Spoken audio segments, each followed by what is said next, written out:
কথা আজকে যিনি ভাষণ দিলেন তিনি প্রধানমন্ত্রী নন, তিনি একজন ভোট চোর। তিনি একদম বাজে কথা বলবেন না। একদম বাজে কথা বলবেন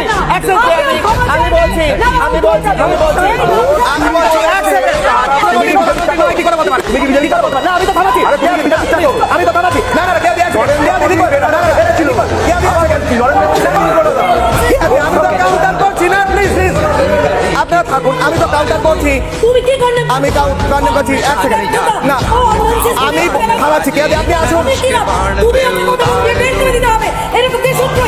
আমি ওনাকে আটকানো। কে আমি রিকোয়েস্ট করবো এটা, রিকোয়েস্ট করবো এটা, কারণ আফটার অল তো রিপাবলিকের শো, কিশোরা কিছু করার নেই। প্লিজ আমি বলবো কেয়াদি, প্লিজ আমি রিকোয়েস্ট করছি।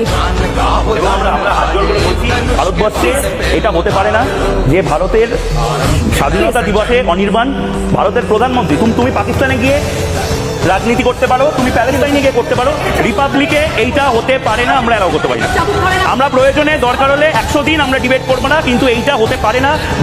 विश्व की पुकार है ये भागवत का सार है कि युद्ध ही तो वीर का प्रमाण है। कौरवों की भीड़ हो या पांडवों का नीड़ हो, जो लड़ सका है वो ही तो महान है।